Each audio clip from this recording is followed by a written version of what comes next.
Nigel Farage Show. Mr. Nigel Farage. Thank you, Donald, and thank you for your support yesterday in my long-running battles with the lovely Hillary Clinton. So all day today you've been hearing on your channels the OECD. The OECD are telling us that if we had a second referendum and we came to our senses and voted to rejoin the European Union, that could have a significant and positive effect on the UK economy. It's also downgrading its growth forecast for the United Kingdom down to 1% for next year because of the uncertainty of what will happen in post-Brexit Britain. Now, this, of course, is not the first time we've heard from this and many other of these intergovernmental global organisations because they were all part of Project Fear during the referendum campaign in 2016, all telling us that terrible, dire consequences would befall the British nation if we dared to vote to leave. But I wonder, do you know what the OECD is? Well, let's just sort of have a little look at how they got started and what they're supposed to do. So, the OECD, founded in 1960, based in Paris. Its aims are very clear. It is the expansion of world trade on a multilateral, non-discriminatory basis. And they commit to avoid developments that might endanger economies. Who pays them, I hear you ask? Well, have a guess who their biggest contributor is. In fact, their biggest voluntary contributor is. It's the European Union, who 10 years ago were paying them just a few million euros every year, but this year are set to pay them over 40 million euros. That's double what the next biggest contributor is, namely the United States of America. So we're paying them because, of course, we pay money into the European Union. We are a net contributor to it.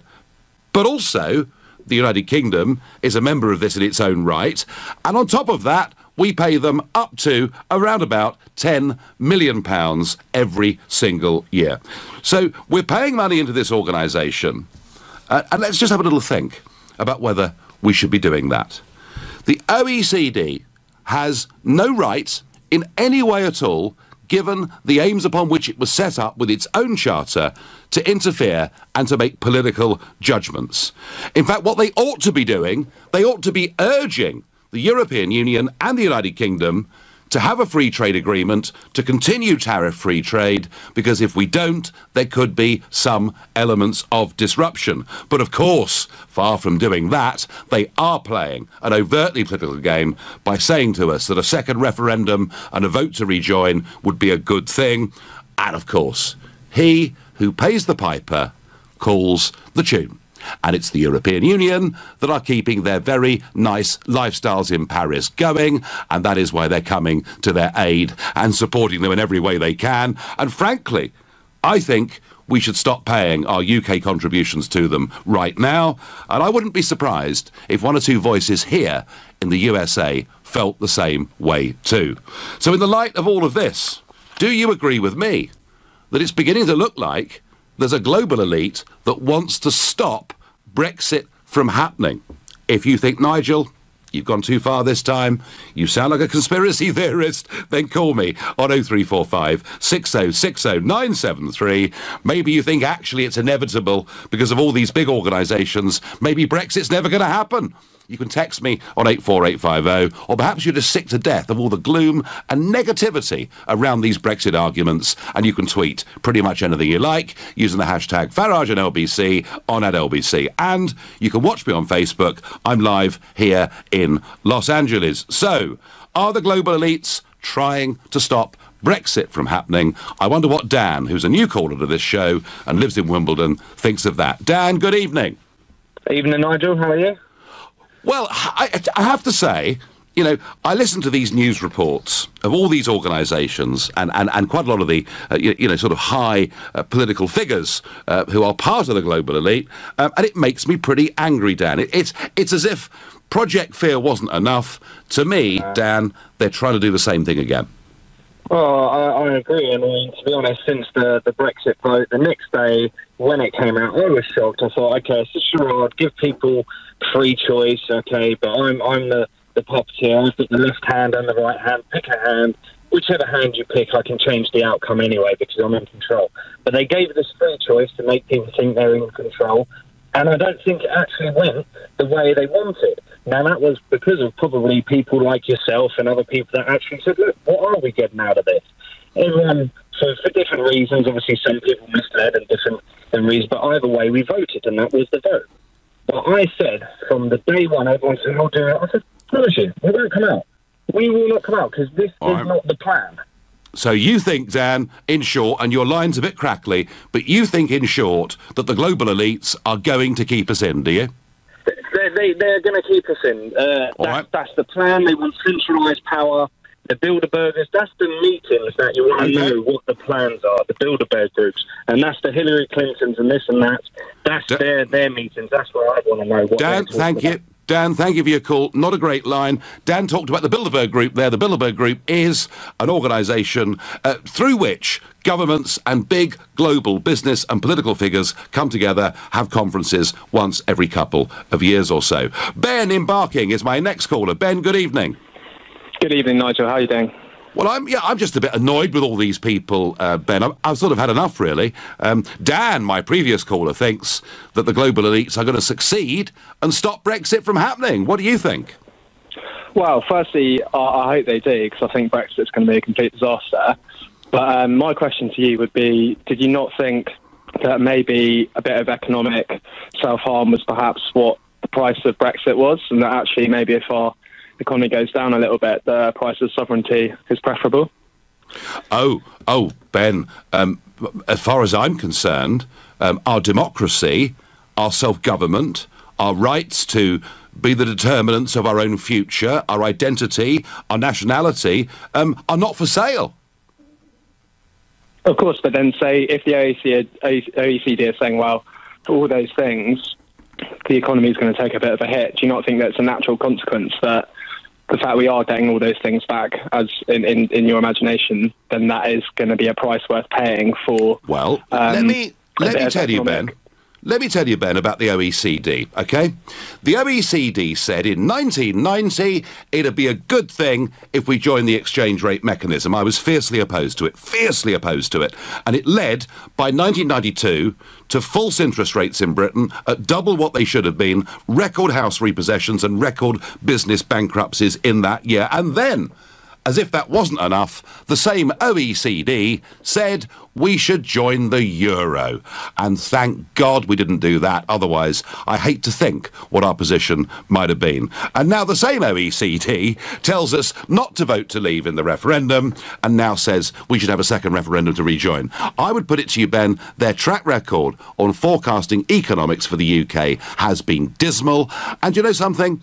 Nobody can tell you whether staying in the EU or Brexiting will make us better off or worse off. I believe it gives us the opportunity to be better off. But ultimately, Ben, that referendum wasn't us betting on economic forecasts. It wasn't saying, you know, we're voting Brexit for a higher or lower stock market. It was about running our lives, controlling our borders, and making our own way in the world. Do you not think at the moment, though, it's not looking too rosy for our economy? I mean, the pound has plummeted down. The pound. Looking at the prospect of no deal and the idea. I know the pound's good for exporters. If we're talking, like you said, for ordinary people, the fact is we might be in a situation where food prices are going to rocket. Ben, we really must stop this argument about the pound. The pound has been falling very sharply since 2010. In fact, you could argue it's been falling sharply for the last 2 decades. You could even say 150 years. The pound fell far more in the years that preceded Brexit than it has fallen since, all right? So I'm not going to go for that. As for no deal, well, the big problem we've got, Ben, is dither and delay. Because frankly, I just don't know where this government in the end is going to take us. Am I scared of no deal? Of course I'm not, because no deal, I think, is far better and cheaper than the deal we currently have today. But Ben, I take your where I do agree with you is there is so much negativity. There is such a total lack of leadership that if you look across the world today, and there's some polling out today by Ipsos Mori, asking people, do you think your country is headed in the right direction, right? And in China, 87% of people say yes, and we are the lowest of every major country in the world at 28%. So, Ben, I will agree with you. That there is a lot of pessimism around, a lot of pessimism being encouraged, but I put that down not to the consequences of Brexit, but to bad leadership and a lack of direction. So if we had better leadership, people would just feel more positive about what's going to happen. Yeah, I think honestly, I think if people knew where we were going, they'd be much more assured. And I tell you one thing about business, Ben, and I spent 20 years in business before getting involved in politics, which kind of makes me a bit unusual in the political world these days. Businesses adapt to whatever their circumstances are. The biggest criticism of business at the moment is they just don't know what those circumstances are going to be. How are the small businesses going to adapt when they suddenly have to go through piles and piles of new regulations and tariff documents because all of that existing framework's removed if we have no deal? Surely that's going to cripple a small business. Ben, let's just be frank about this, all right? Only 12% of the entire UK economy is exports to the European Union. Over 80% of all economic activity that takes place in the United Kingdom takes place within the United Kingdom. The vast majority of our 5.2 million small businesses and small traders do not trade with Europe, do not trade with the rest of the world. They trade within the UK, and far from more regulation, Brexit gives us a chance to cut some of the regulation. Ben, I thank you for your call. I understand your scepticism. I understand why perhaps a lot of people are beginning to feel a little bit negative, but I do genuinely believe this is because we have a total lack of leadership in this country. It is dither, delay, and it frankly isn't good enough. You're listening to The Nigel Farage Show, exclusively on LBC. It's 7:15. As the Paris-based OECD, an intergovernmental organisation, tells the British that if we had a second referendum and we opted to rejoin the European Union, that could have a positive and significant impact on the global economy. I'm asking you whether, like me, you're beginning to believe that the global elite are trying to stop Brexit from happening. Because you see, it's not just, is it, the OECD? Let's just remind ourselves what my close personal friend Hillary Clinton had to say about Brexit on Sunday. I personally continue to believe in the value of the European Union and, more broadly, of a Europe that is whole, free, and at peace. No small accomplishment. And Britain has always been a linchpin of that vision. What's missing in both of our countries at the moment, it seems to me, and what we need more than anything else, is empathy. So there's Hillary telling us the EU has brought us peace and prosperity and it's fantastic and Brexit's a mistake.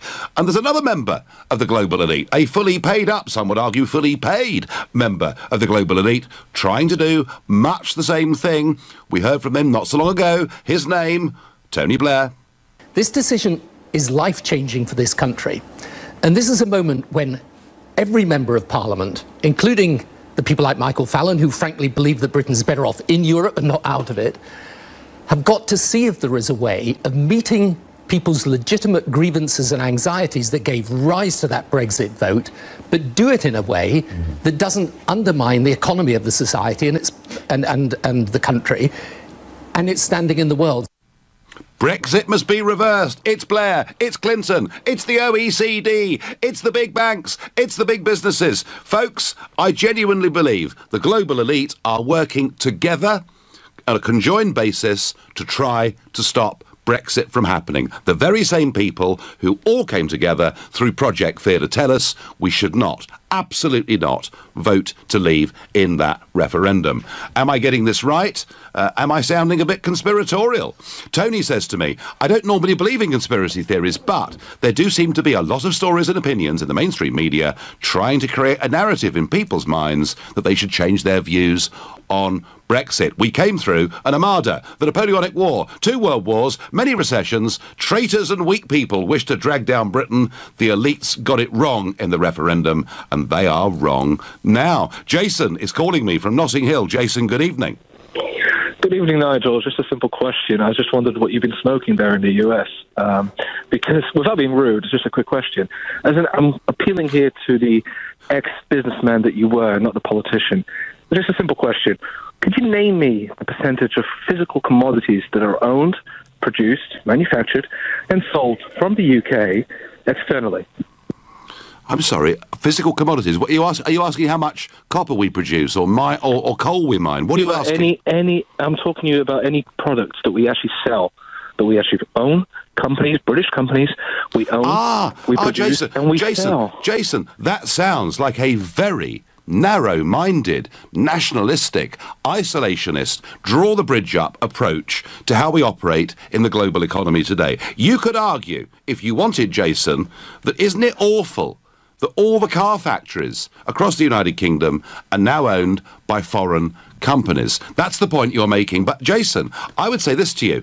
We are now manufacturing more motor cars in the United Kingdom than we've ever done at any point in our history. And for our exports, we're now selling many more of them to the non-EU world than we are to the EU world. And, Jason, Brexit wasn't about pulling up the drawbridge. Brexit was about taking control of our country, our borders, and being able, in terms of trade and business and investment, to open ourselves up to a bigger, wider world.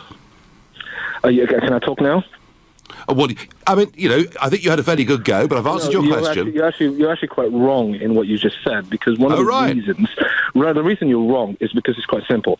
The reason the Toyota, Nissan, Renault, all those wonderful international companies are here, since we're talking about cars, which is what you wanted to pick on, is because they've got access to the European market. You're not going to have Nissans going from the UK to the United States of America or to Latin America, because very simply, guess what? Volkswagen have got plants there, Nissan have got plants there, and so on and so forth.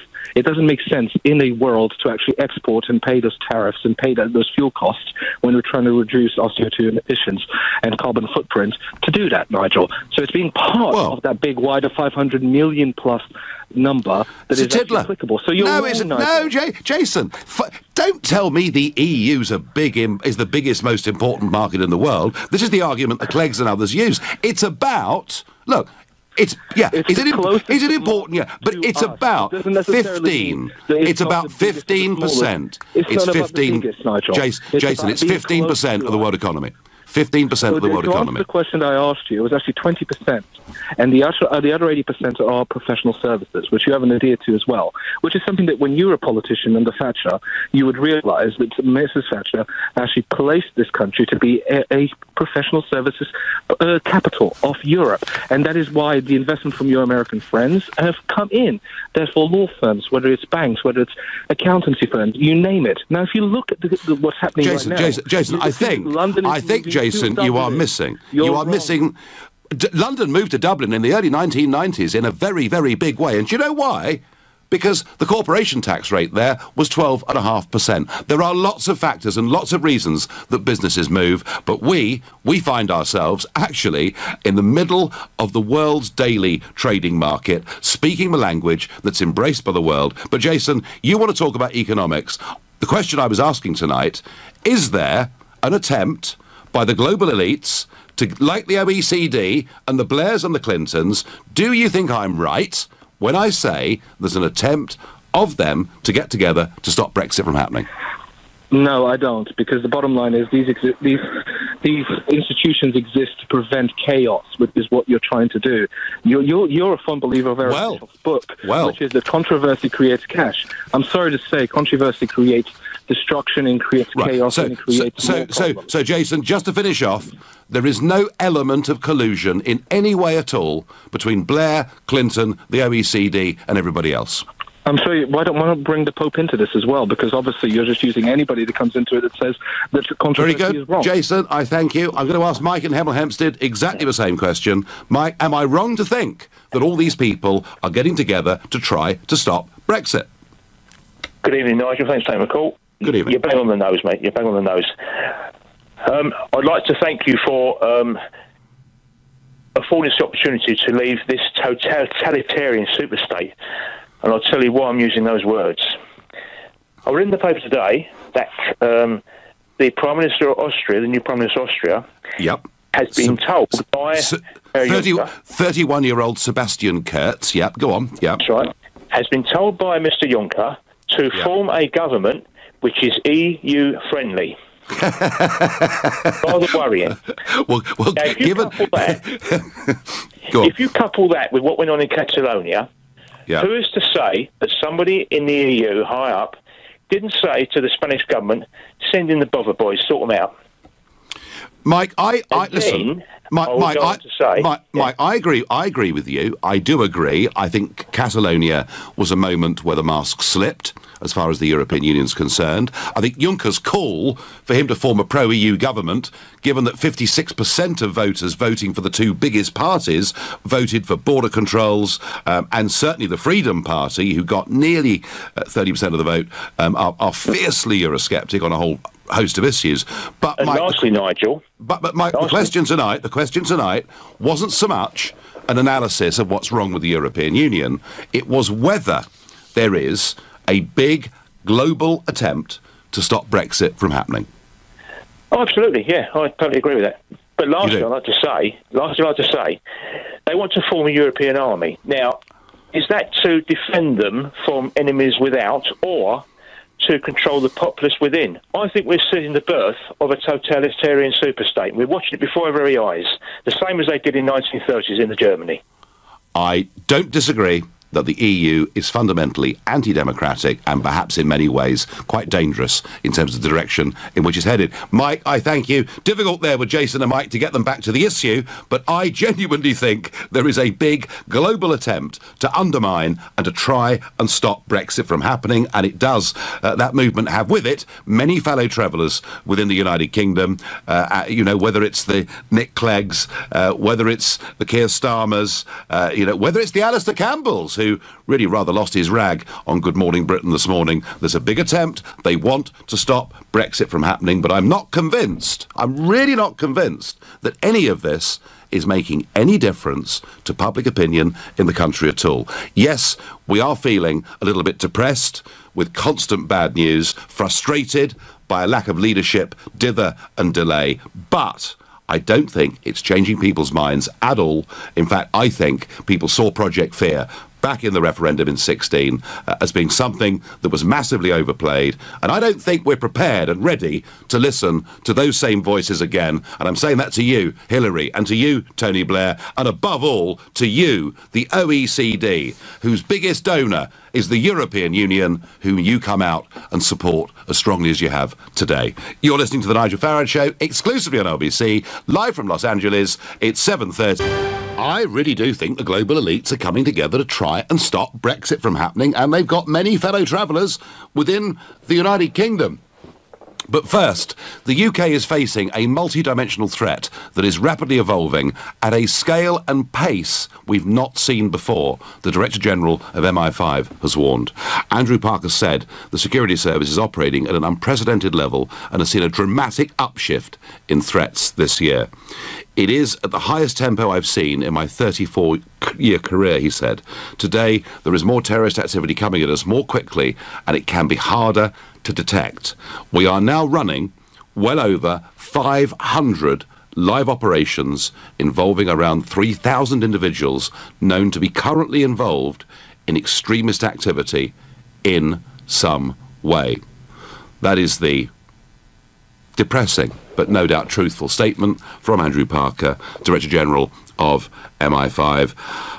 And I suppose one of the things that worries me is if you look at the attacks such as London Bridge, not everybody involved in those attacks had already been placed on a list as being suspected of being involved in some way in extremist activity. Who knows? We're told there are 23,000 people in the country who are either directly suspected of extremist activity or linked to people that are.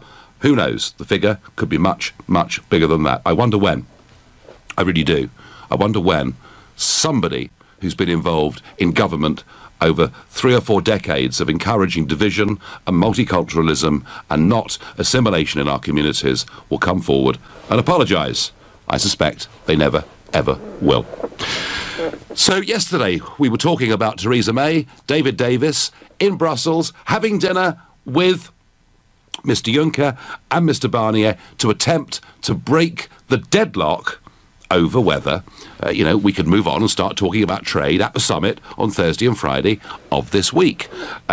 Little seemed to come from last night, but today David Davis was up before the House of Commons and talked not just about his hopes, but also talked about what would happen if we simply couldn't break this deadlock and nothing could be done. This is 1:50 p.m. today, and the time's crucial, 1:50 p.m. today. This was David Davis in the House of Commons. We all have to recognise that we're reaching the limits of what we can achieve without consideration of the future relationship. I hope the leaders of the 27 will recognise the progress made and provide Michel Barnier with a mandate to build on the momentum and spirit of cooperation we now have.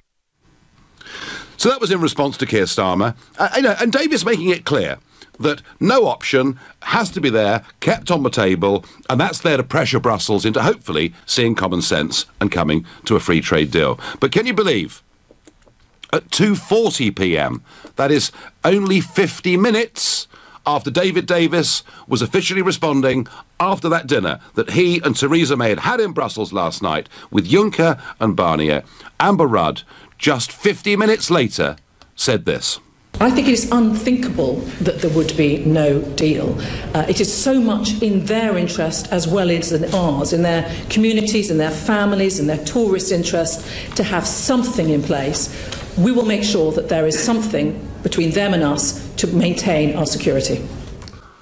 Oh dear, oh dear, oh dear. So within 50 minutes, the Home Secretary directly contradicts what the Brexit negotiator who'd been with the Prime Minister in Brussels last night had said.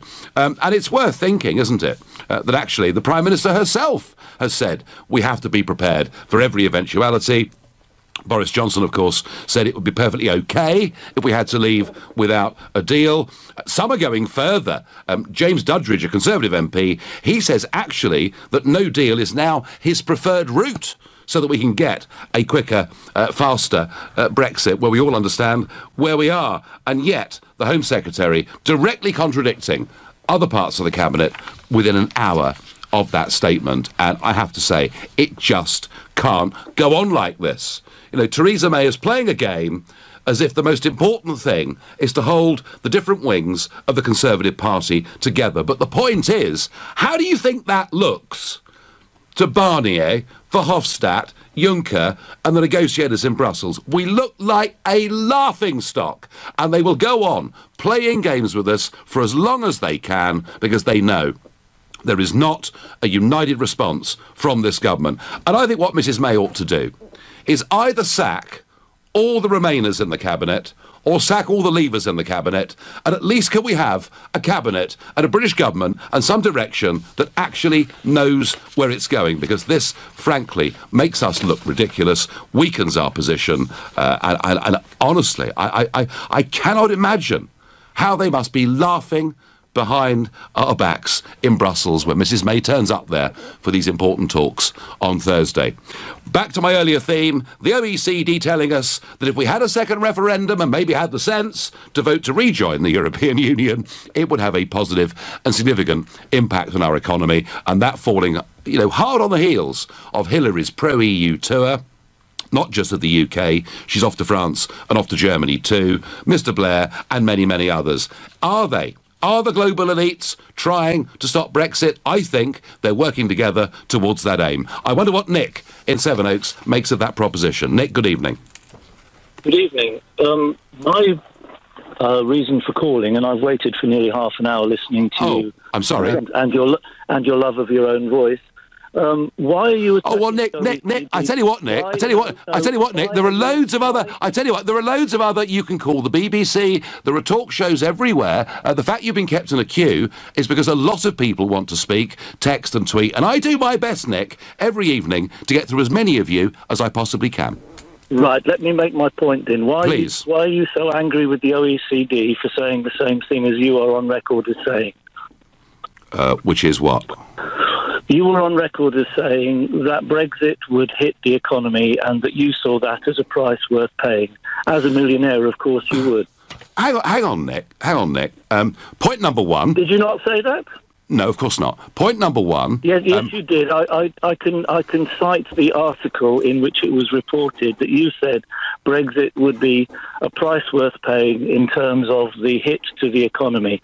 Now, you were talking about the short-term hit, not a long-term hit. Nick, what I said was that it was impossible to predict. Nobody could predict economically what staying in the European Union would mean for the British economy. Equally, nobody could 100% predict what leaving the European Union would do to the European economy. But the point I made, Nick, and I will repeat it, is that not everything in life is about GDP figures. Not everything in life is about the value of the stock market. But actually, there are issues about democracy, about nationhood, that matter far more. And if you'd given me the choice, would I have accepted... I mean, had the proposition been, would you be prepared to be a little bit poorer and to be free, I'd have voted for it. But I don't think Brexit means we have to be poorer, OK? Well, I disagree with you, and all the evidence is pointing towards us being poorer, weaker and more divided. And I don't want a country that is like that. All right, Nick, can I ask you, to you, does money matter more than liberty and freedom?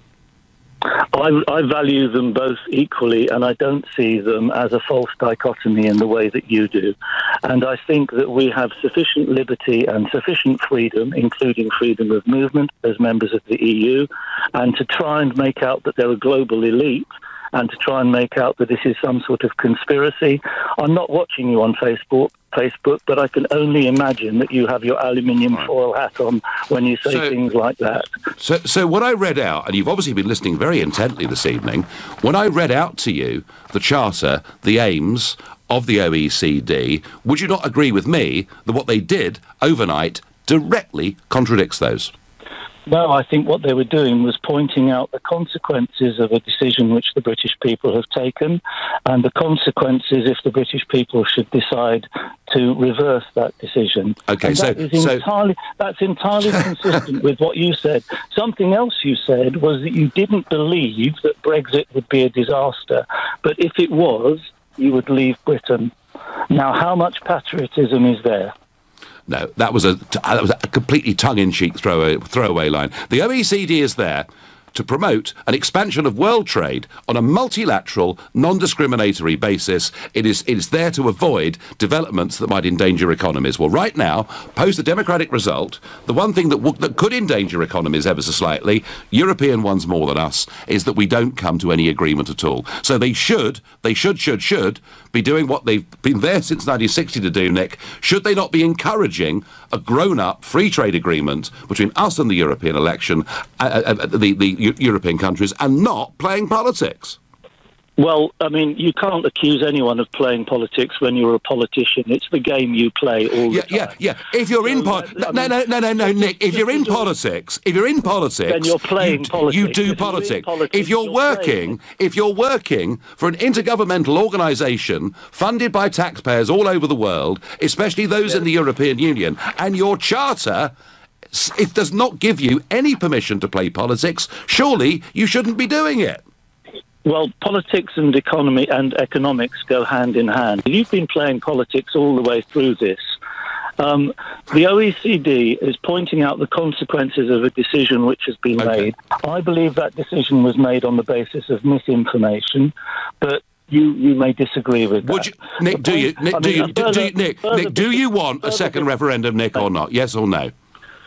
I don't want us to leave the EU. I think it's against our national interests, and I regard the people who led that particular movement as being either misguided or being deliberately misleading, and I'm not quite sure which. The only thing I can remember is you actually standing up in the EU Parliament and making speeches which weren't really about persuading people in the EU. They were playing to the audience at home, and a particular kind of audience. And that was playing politics. How shameful of me, Nick. I've spent all these years trying to change public opinion in Britain so that we can become a free, self-governing nation. You may hate it, But tell you what, there's millions out there, Nick, that are pleased that I did it. I promise you, it's true. You're listening to The Nigel Farage Show, exclusively on LBC, live from Los Angeles. It's 7:45. In the light of the OECD overnight telling us that if we in a second referendum voted to rejoin the European Union, that would have positive impacts, beneficial impacts on the UK economy, I'm putting forward the idea that the global elites are working together to try to stop Brexit from happening. And those that are ringing up and disagreeing with me are saying, but Brexit's a disaster. It must be reversed. It's awful. Well, fine. That's your opinion. The question I'm asking is, do you think these global elites are working together? I'm absolutely certain. It's the same gang who did their best through Project Fear to try to stop us voting Brexit that are doing the same thing again. On Twitter I get, the OECD have been wrong so many times, I'm surprised anyone gives them the time of day. Well, here, you're right about that. All the losers, through their own greed and agendas, who have caused such untold chaos and misery, are joining forces to stop Brexit. Good luck. Well, they'll need good luck, because I can't see us changing our minds, despite all of this. Debbie says, does anyone else think that our government is not listening to the people? Yes, I think a majority of the country believe that. Gareth says the OECD is doing what's needed because none of our politicians are doing it. Oh, yes, they are, Gareth. There's loads of them. The Labour benches are full of them. The Lib Dems are full of them. Alistair Campbell was there this morning. There are lots of people out there saying the referendum must be reversed. Plenty of them in UK politics, some of them in the UK's big businesses too. Paul is my next caller from Livingston. He's a new caller to the show. Good evening, Paul. Good evening, Nigel. Thank you for taking my call. Long-time listener, especially to your show. I drive past the Swaddling Transit, which was the Swaddling Transit factory most days, which is now in Turkey. Yes. I don't believe for one moment that we couldn't have a car industry again. I remember watching one of your businessmen speaking at one of your conferences a couple of years ago saying, why are we not dealing with South America? Paul, rotten line, we're going to come back to you. Rodney from Bradford. Rodney, good evening. Hi, Nigel. Hello there. You're a new caller as well to the show, so tell me. Yeah, nice to speak to you. I'm just concerned that you're talking about a global elite that you seem to be part of. Oh, really? Oh, that's nice of you. That's really nice of you to say so. Thank you. You and Tony Blair are part of the same coin. You're just on opposite sides. So, your links to Trump, Russia, Assange, Putin, Cambridge Analytica. Rodney, tell me what my links are to Putin. Go on, please. You are on LBC. You've got the chance to expose me to the nation in terms of my links to Mr. Putin. So off you go, son. I don't have the wherewithal to find the links. But so how dare you come on the radio and accuse me of that if you've got no evidence to back it up? How dare you? They will come out eventually. You will be found out. Rodney, who do you think you are to go around making accusations like that are based on nothing at all? Well, they are, aren't they? No, I'm sorry. Yeah. That really is utterly ludicrous, isn't it? And let me tell you something. Unlike Tony Blair, I spent 20 years working in the private sector. I had a proper job before getting into politics. There are no comparisons, Rodney, between me and Blair at all. No, I think you're part of the same coin, mate. Honestly, you really are. Well, Rodney, I don't mind what people call me, but to call me part of the global elite is frankly ludicrous. How much did you spend on your lunch today? I haven't had lunch today. How much did you spend on your lunch today? Rodney, where did you eat it? Rodney, I'm not having lunch today. I had eggs and bacon for breakfast, and I won't be eating for another 12 hours because I'm busy doing stuff. Rodney from Bradford. Where are you? I tell you what. Where are you? In New York? I'm not in New York. I'm in Los Angeles. Rodney, you're a waste of time. You come on, you make accusations that you simply can't back up. I think, frankly, it's pretty insulting stuff. Always best in life, when you attack people, to have some evidence to substantiate it. Brendan is calling from Nottingham. Brendan, good evening. Hello there, Nigel. I've got in front of me the OECD's website. Yep. Right at the top, our mission. Yep. The mission of the OECD is to promote policies that will improve the economic and social well-being of people around the world. Now, that's fine. In which case, if that's the case, why did the OECD say, right, okay, the decision is Brexit, that's called democracy, therefore, EU, we call you and call on you to do a deal with the UK so the people, the whole of Europe, United Kingdom and all the other 27 countries, the economies do not crash, and therefore it will improve the economic and social well-being of the people around the world, because that is our job to do, respect democracy and call on the EU and the UK to do a deal. Now, why didn't they do that instead?